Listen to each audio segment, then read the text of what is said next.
guys want, take a seat and we're going to get started in quite a couple seconds. Thank you guys for being here tonight.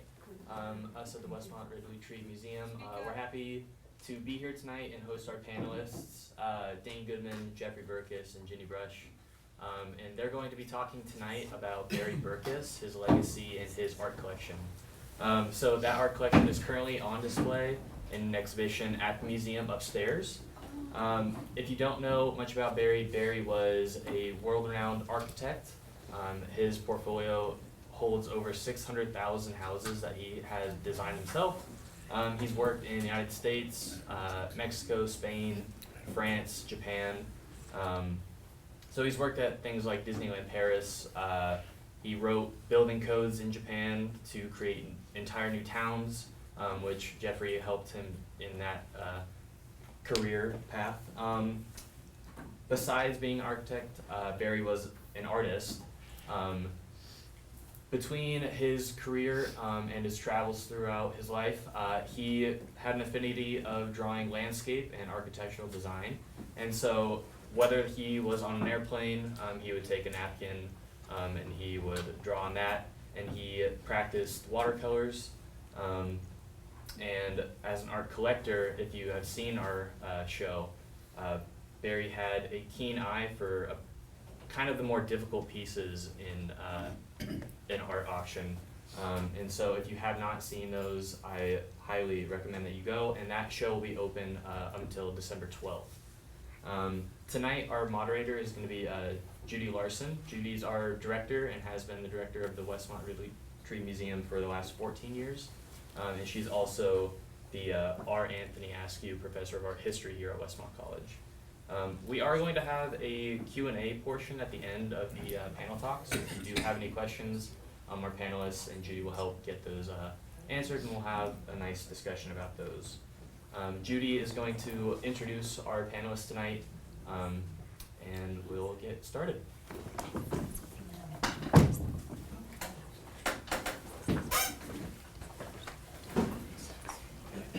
Well, and good evening. If you wondered who that was, introducing everyone, that's Cody McLean. He's our new education and outreach person at the museum.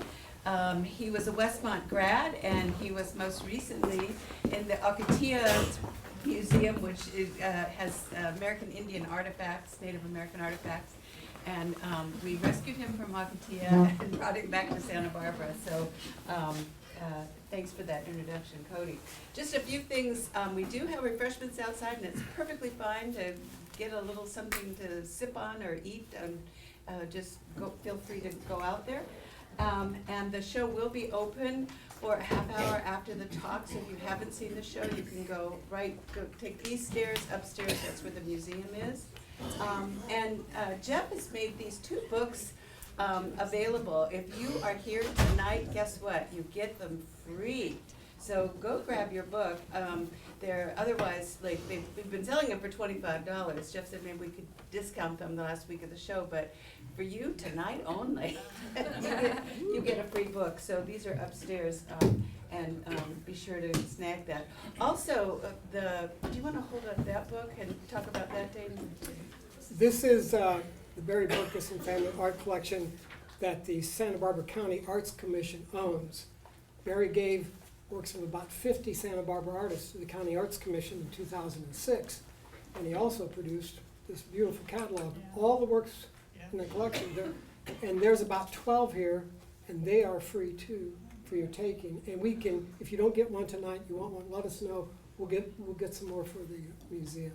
But this is, if you want to know about Santa Barbara art in that time period, this is the primer for it.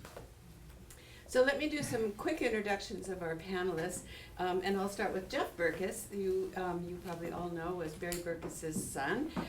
Jeff has his own architecture firm called Jeffrey Berkus Architects of Aspen, Colorado.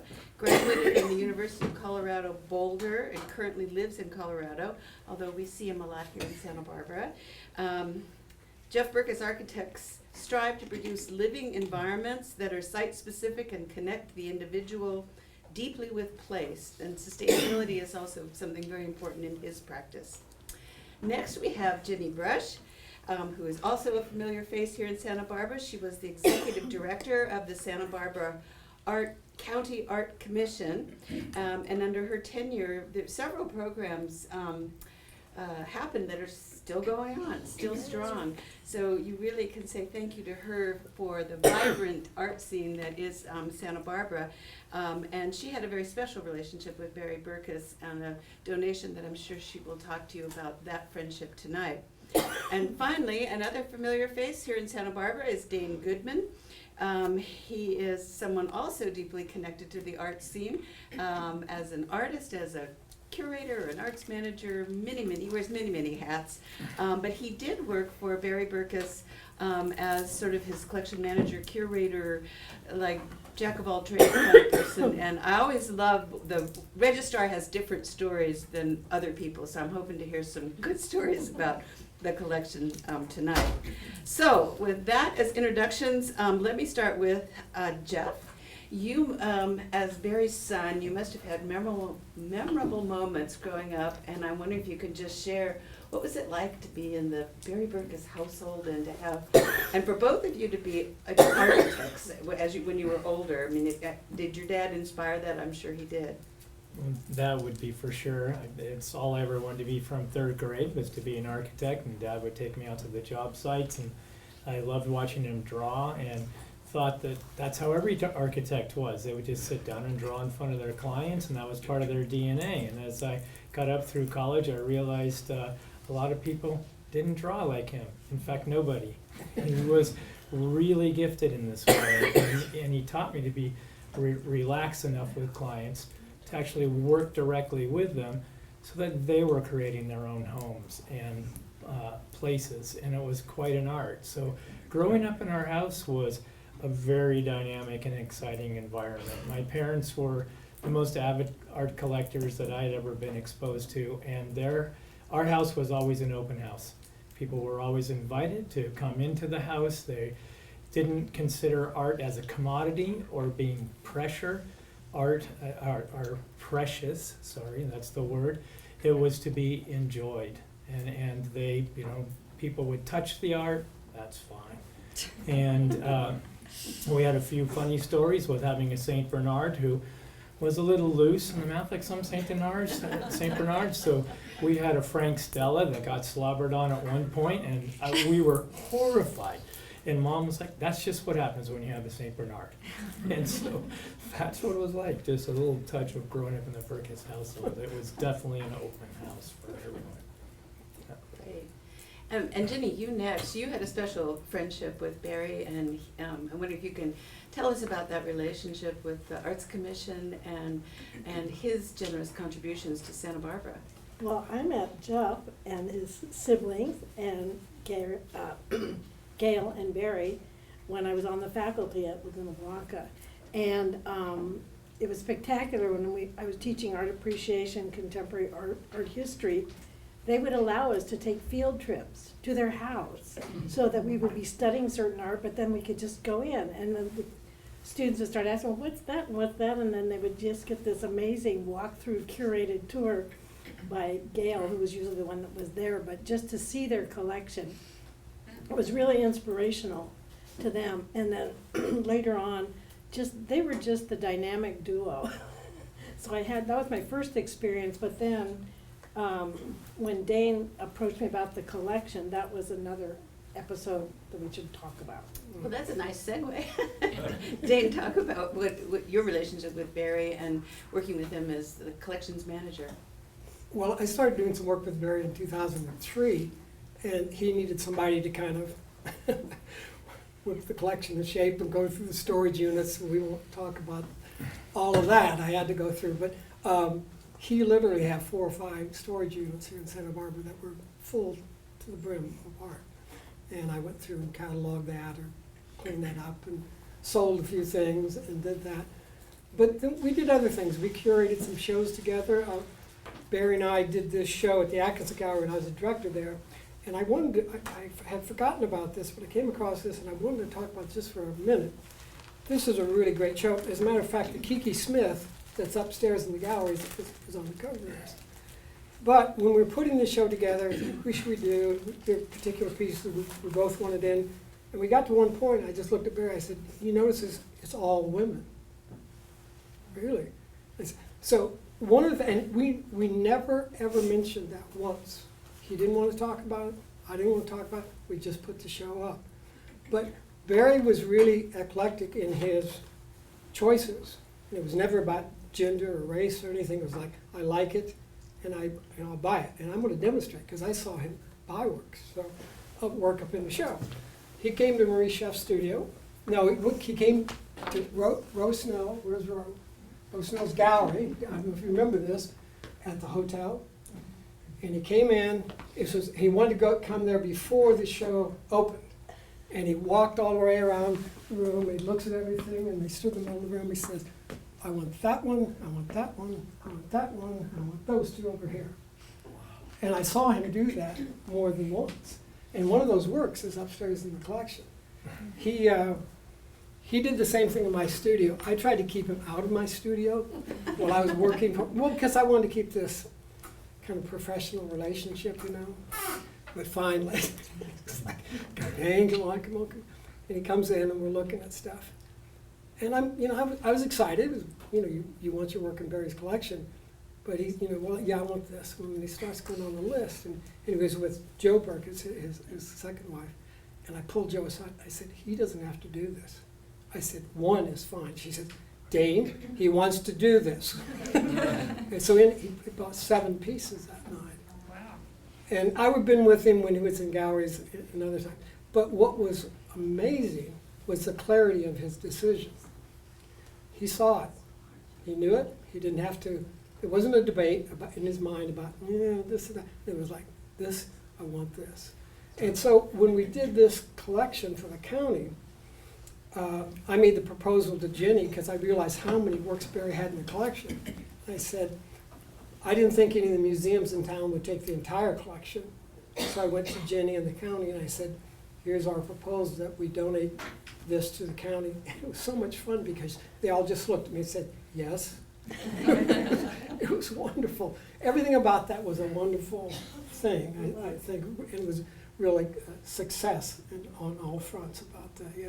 Your vision to have that, to see that, and then just to have the county have that opportunity would be a perfect placement for us to be able to have the collection that represents, it really, think about that collection, it's a core sample to me of the arts community at that time and place.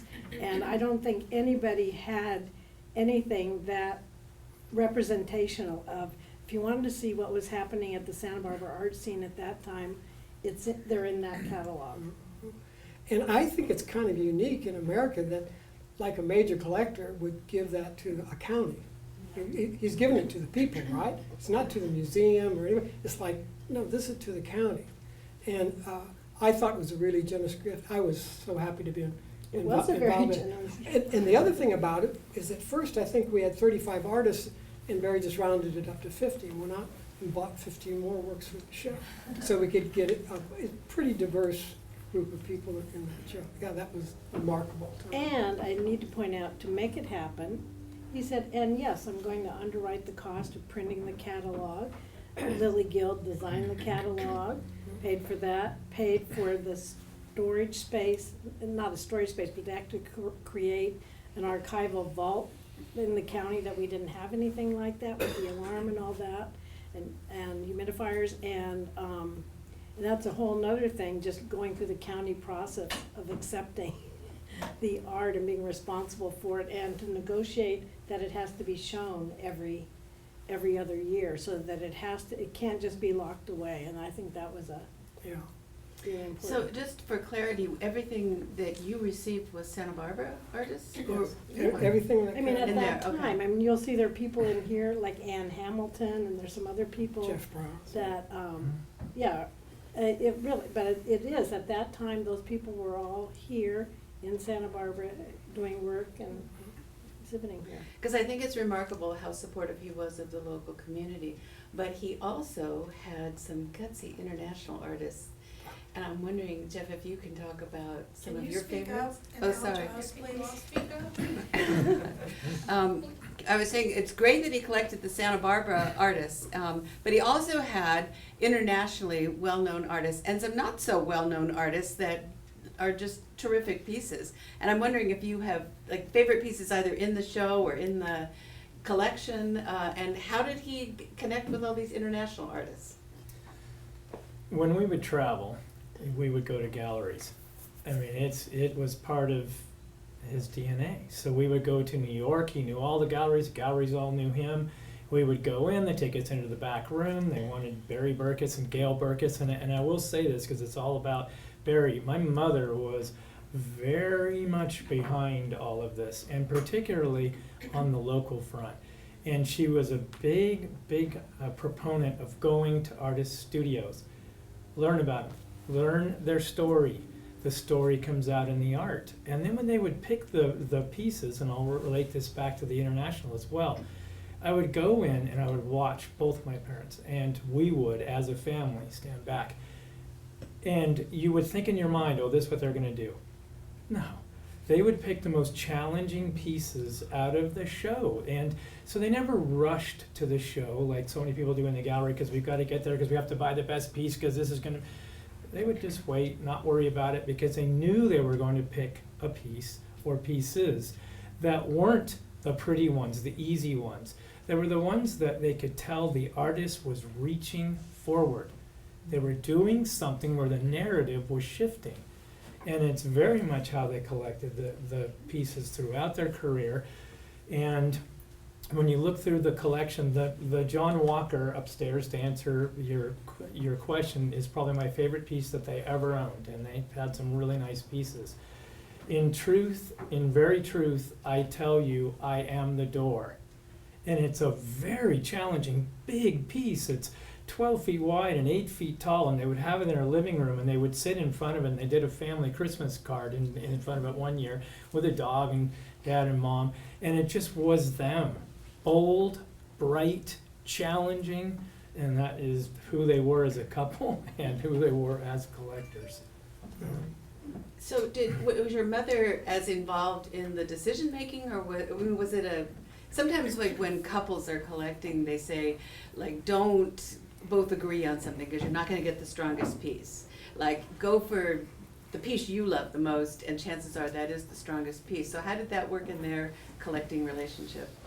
That's a good question. And on the local work, they would go out separately, and they would really support the artists. And Mom loved to go out into studios, and she would just come back with a handful of art, and Dad would do the same thing. When they were making major acquisitions, when they were looking at the bigger artists and international artists, they absolutely would confer.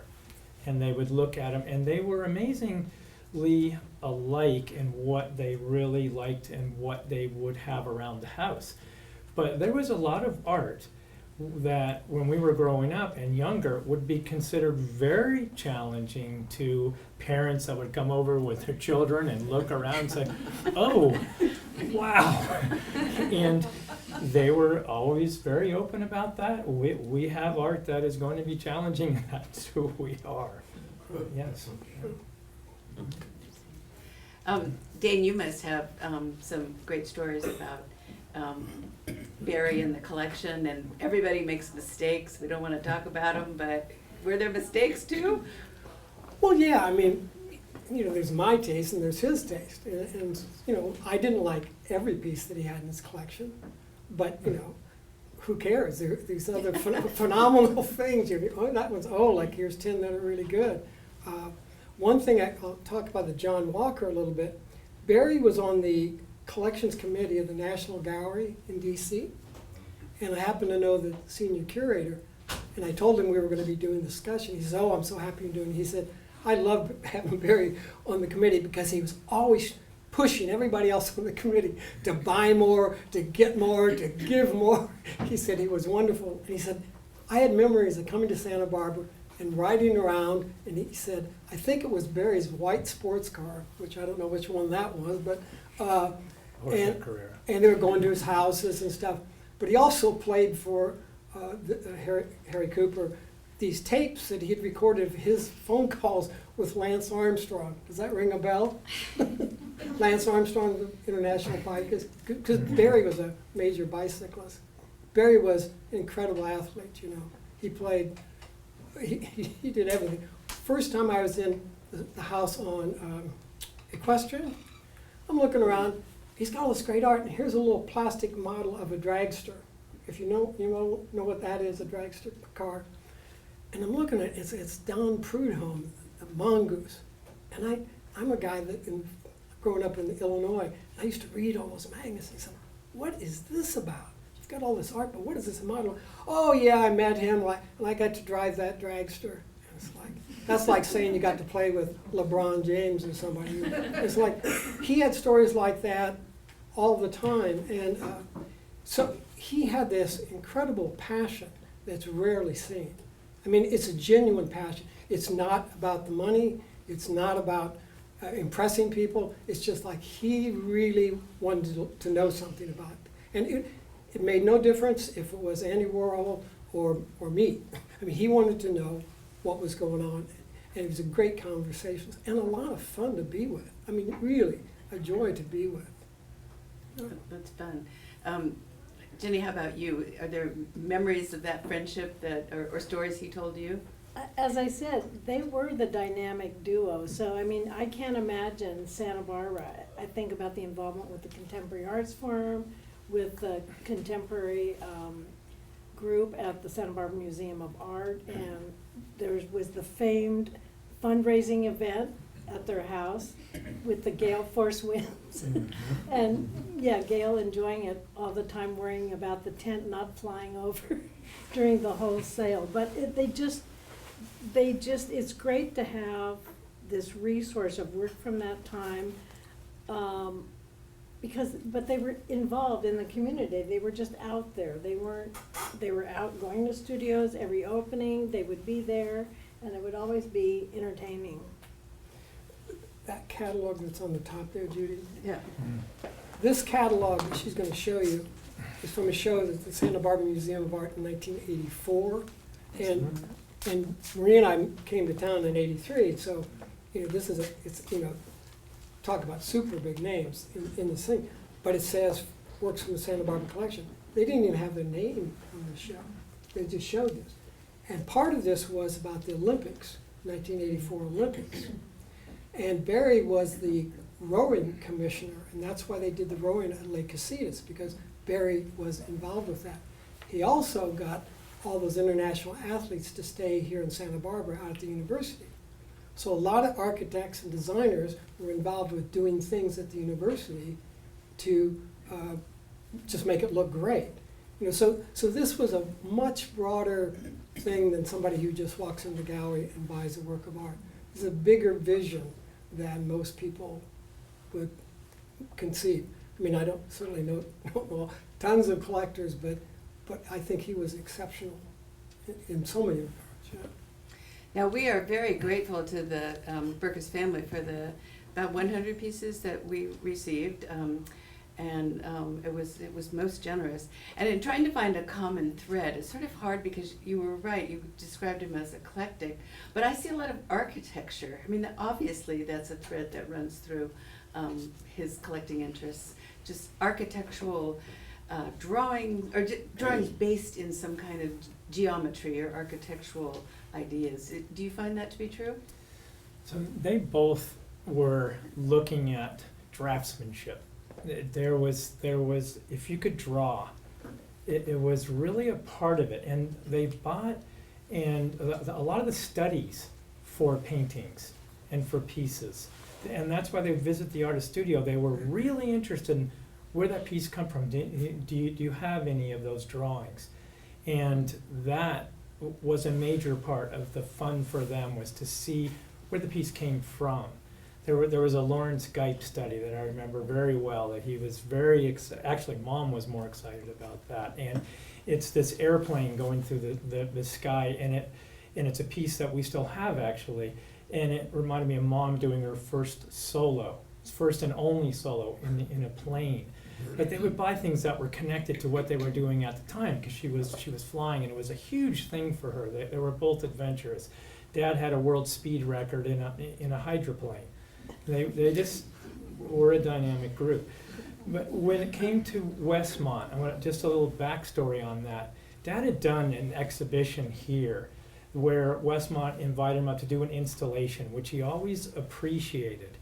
And he loved the story of that, and he would give back to institutions that gave of and to him and Mom.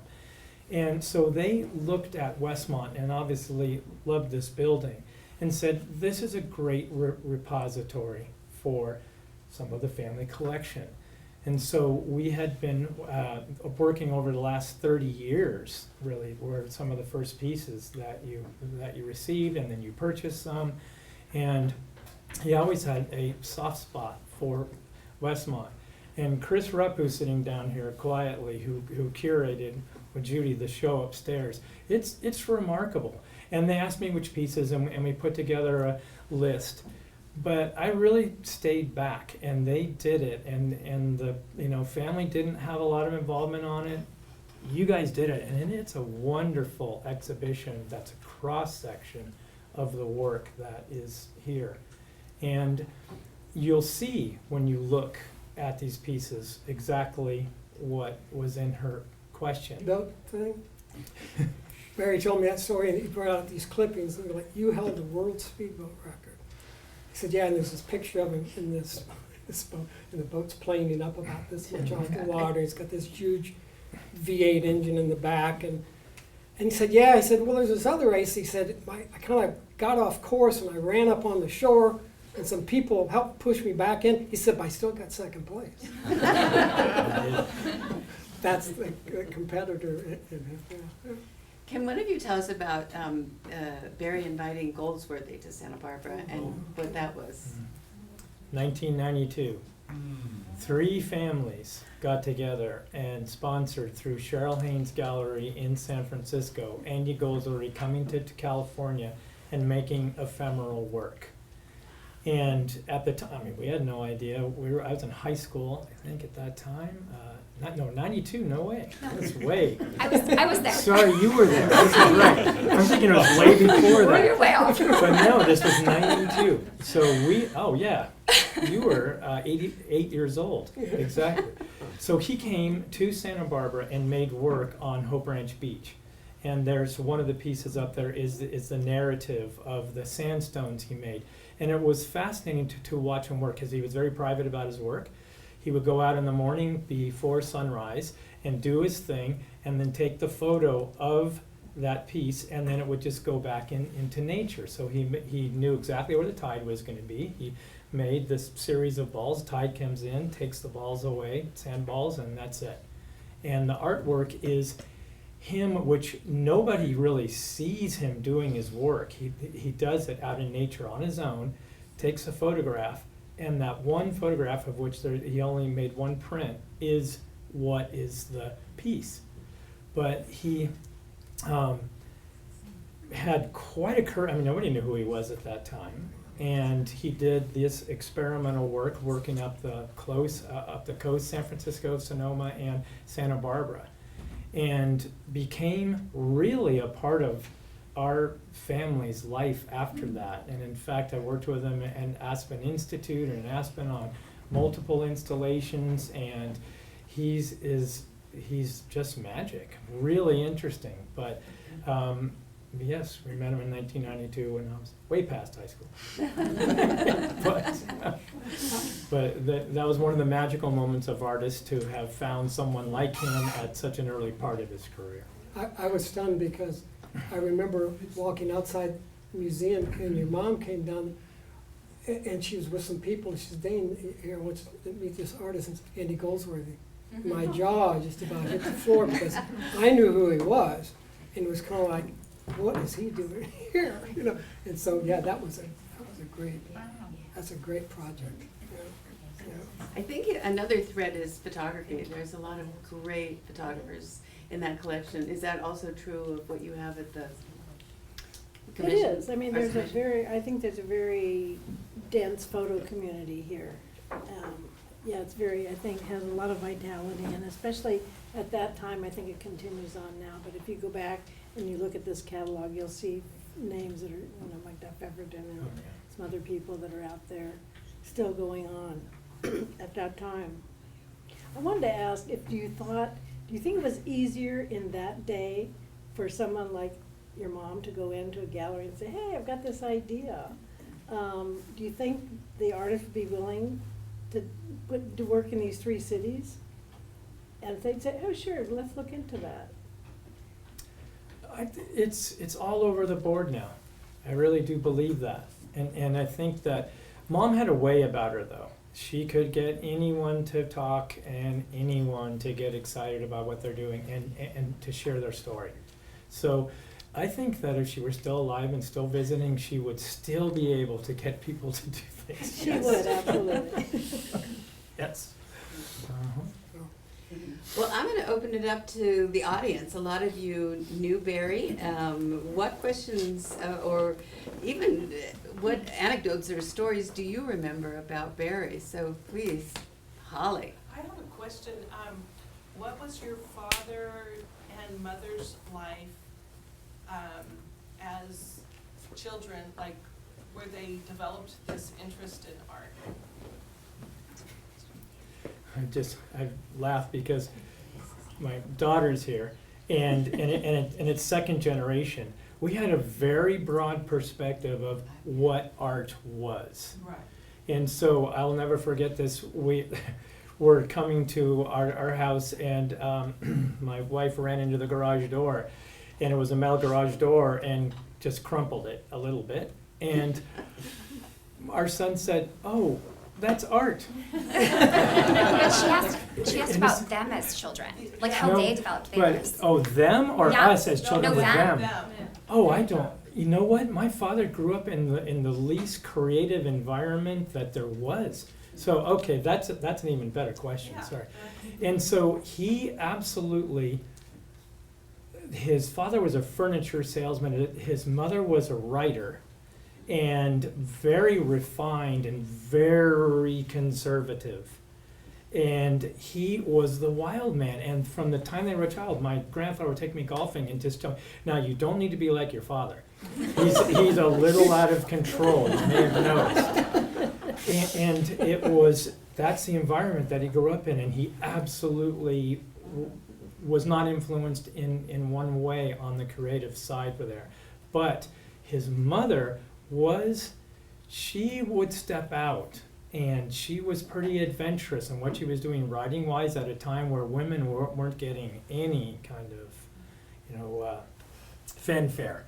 And so that she was pretty bold, and that came more from her for sure. But they lived in a very modest house, and they lived in that house till they died. So did he start looking at art at a young age, or was that when he was in college? Or first married, they bought a Calder. That was the first thing that they bought, a Calder mobile. And so as far that's as far back as it goes with the art. So that would have been in the late 50s, early 60s was when they got into art. And like Dad does with things, and Mom did too, they just went all in.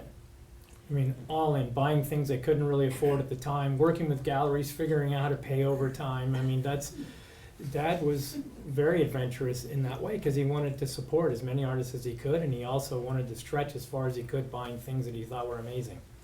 So the story I heard about that, the first work, was that he was in school in LA, right? And they'd gone around to galleries and they saw this. It was a small Calder, right? It wasn't this big ones that he would have later. And that they were about getting ready to buy a car, or used car or something, and they just made the decision, well, no, we're just going to buy this. And they did it over time for it was like $30 a month or something. Mm-hmm. Yeah, it's just it's a great story. What about your mother as far as her upbringing? I never knew her grandparent or her parents at all, and she would just talk about the farm that she grew up on. And in fact, she wrote a book about the night I saved the chickens, and it was something Dad illustrated. And we actually should have had those here. And so she didn't talk, she had a very, very simple upbringing on a farm. And her parents died before she was married. And she was married fairly young. They were married young, at 20. So I don't have really a lot to say other than that. I've got a couple of Barry stories. I went over to Scottsdale with he and Joe to hang art in their place over there, and we were there for 2 or 3 days. But first night, we're all tired. We go out to eat, and we go to Ruth Chris Steakhouse. I'm looking like, I'm a vegetarian. How's this going to work? But of course, you can do something. But anyway, we sit down. And it's like a midweek, maybe a Tuesday night or something. Hardly anybody in this huge restaurant. And literally we sit down, Joe's here, I'm here, Barry's here, and we're just talking, and Barry looks over and says, "Well, there's Jimmy Terrell." And he just got something, "Hey, Jimmy, come on, yeah." Of course, James Terrell, but I mean, that's kind of like what it was to be with him. Just be in a restaurant and run these kinds of people, and they all knew him, and it was a great conversation. I always loved that moment. I want to talk a little about the same trip, about how Barry was with people. I was with him in Scottsdale, and my mother and my sister lived in Phoenix, and they were going to pick me up, and I was going to go spend time with them. And I said, "Well, Barry wants you to come out and have dinner," And they were, they're not in the art world, and I'd been talking about him, so they were kind of like, "I don't know about this." So I knew they'd be hesitant. So on the way over, I was telling Barry about my family, and I was telling him about my sister and what an athlete she was. And I said we would always choose my sister to be on our teams over guys because she was really good, and she still played like all-star softball. Literally, my mom and my sister are in the driveway just pulling up, and Barry is walking up to the door saying, "What position did you play?" I mean, he just immediately grabbed them. And so the rest of the night was just absolutely charming and fun. And it was genuine. This wasn't artificial. He really, your brother was there that night too, I remember. Yeah, it was great. I will say Dane took on something that you don't, I mean, what he walked into and took on, it was over 500 pieces. Oh. And it was like well more. And he did such an extraordinary job of organizing the art and working so well with that in the family. It was really Herculean. He would like me to sell pieces, but he wouldn't give me the good pieces. I mean, he wouldn't give me the Edward Sheas, right, which I could have sold tomorrow. He gave me this one guy who's Australian, and I ended up selling it to a gallery in Australia. I just remember that. Like, okay.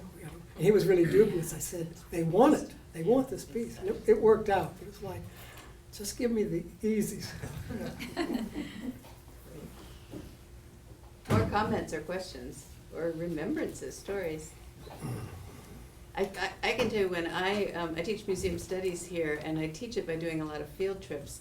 And Moxie was just an idea at that point. And I called Barry and said, "Can you talk about it?" And he's like, "I can talk about it." And so I think I had about 10 students in that class who went to his office. He got all the plans out. And it was so playful and creative. And I know the students, I always like to listen to the students in the car on the way back to campus. There was, whoa, is he passionate about kids' museums or what? I mean, it just seems like whatever Barry did, you said it, he dove right in and got real involved. And of course, that's like one of the great museums in Santa Barbara now, just architecturally, it's just such a fun place. And I'm not sure that it could have gotten done if it wasn't designed by Barry. I mean, I remember seeing his early sketches, it's gonna have this, and I thought, oh yeah, that's so gonna happen. At ABR or something, Oh, but, yeah. yeah. Well, I tell you, because I would hear some of this talk, and I know you heard the talk, there are a lot of people in town that fought him on his architecture. I mean, seriously. And there was one person that was on the Architectural Board of Review that just was always giving him a hard time. And I knew that person. And I was semi-friendly with this person, but Barry, oh my God. So Barry actually had me broker a meal between those two over at my house to talk things over. It's like, you felt like you were doing something that, spy, like nobody in town knows this is going on. But Barry's trying to figure out, why are you so bad? Yeah, I saw him have to fight on a number of things that later came to fruition, He was always 5 to 10 years ahead of the time on most of the things he was thinking about. The Moxie's an interesting story because it was Hundertwasser, and it was a movement of architecture and design that was very playful. And he bought every book there was on it and just channeled that for that. And it was really interesting. When I first saw it, I said, "Where are you coming from?" And he goes, "Here, son, take this book and study up on it." And it's Hundertwasser. I have a question. Yeah. Maybe you can speak to, Barry built his own home. And I'd been in a couple over the years, back in the 80s, early 80s and so on. I was always amazed how the art was integrated into the architecture and how he kind of played with that. Maybe you could talk about that a little bit, because it seemed as though that was always in the background as he was building homes for himself, as for other people, but I'm more curious about his own kind of experience around integrating the art and the architecture. So this is a great story on that. So when we were growing up, he would build the most experimental house in the neighborhood always, because he was pushing forward on his houses, and he would study first on himself and on his family. And he would design houses around nature, around the art pieces that he knew he was going to collect. But he was always pushing form. And he would build, and he had a black contractor, which in LA and La Cañada at the time, and this is 1963, I think it was unheard of.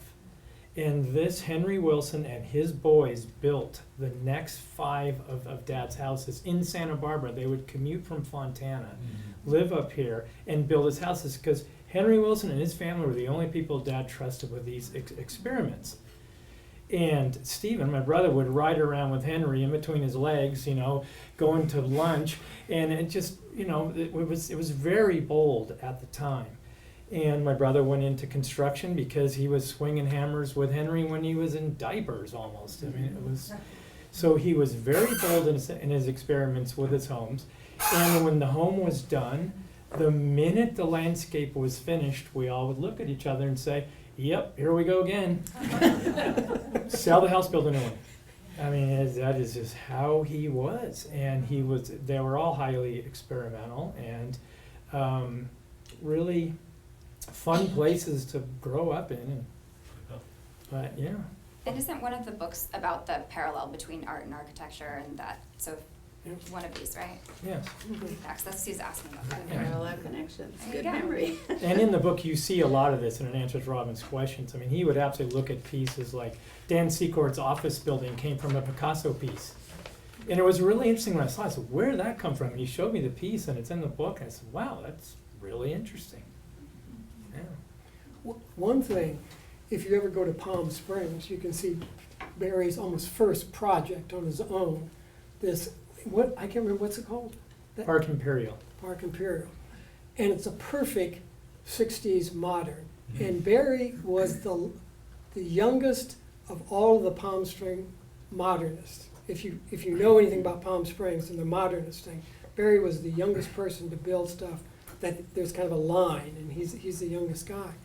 And if you go online, there's a video of him coming back just a few years before he died and talking to all these young people that had moved in there and have made this place like perfect. It looks like brand new. I mean, but he told me that he could draw a house, the plans, in 1 week. Him by himself. The build plans, I think, in a week. And that's one reason he was able to get jobs early on, because he had that kind of a focus to be able to do it. But really, if you go to Palm Springs, make an effort to kind of at least ride by that. It's very cool. Yeah. That cat could draw. He was the fastest drawer. I've never seen anybody like him. No question. More questions? Well, I just want to say how generous they were as people. And, you know, not only to artists, but to anyone they came in contact with. And when I was opening the gallery, they not only gave me a lot of good advice, but they sent flowers the night we opened, you know, these beautiful lilies. They also hosted a reception for the artist that I had. And your mum, Gail, she was a strong character. So she told me exactly when I was to host my other artists what to serve and why. And that was a buffet, so that everyone would line up. It's the simplest thing to do, the fajita, the corn, flour, tortilla, shredded lettuce, chicken, cheese, help yourself. And always serve white wine, never red, because people would spill it on your furniture. And I never forgot that. And they were incredibly generous, supporting all the artists that we showed.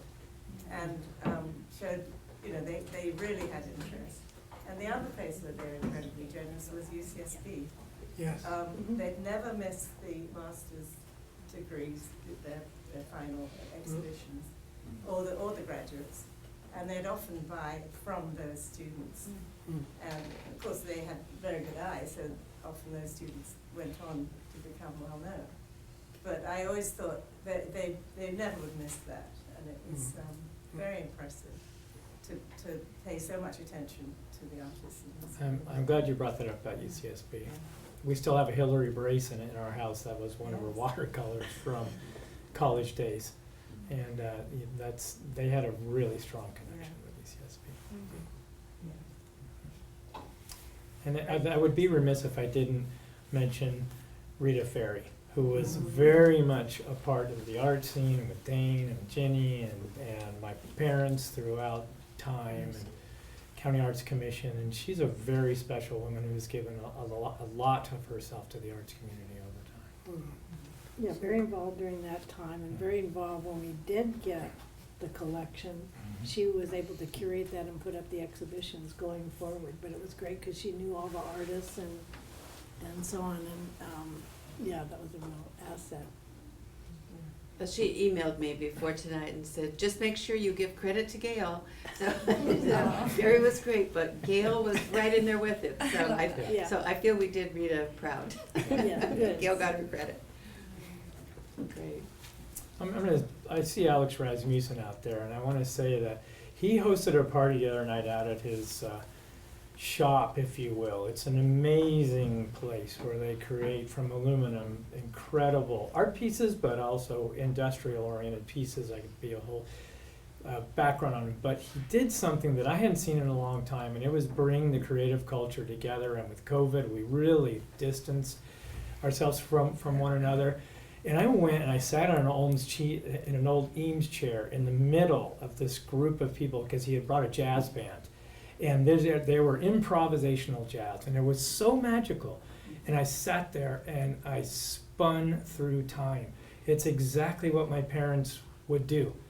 They would throw these parties, they would bring people together, they would bring creatives, engineers, just really wild group, and you'd look at people dressed, and they weren't all dressed like, they were wildly, dressed and expressive.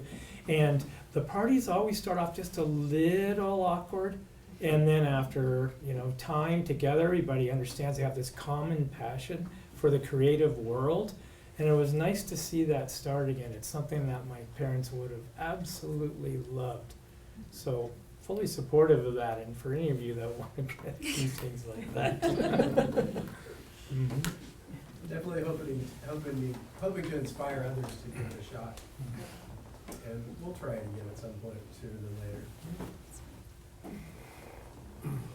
Well, you guys have been great. Let's give them a round of applause.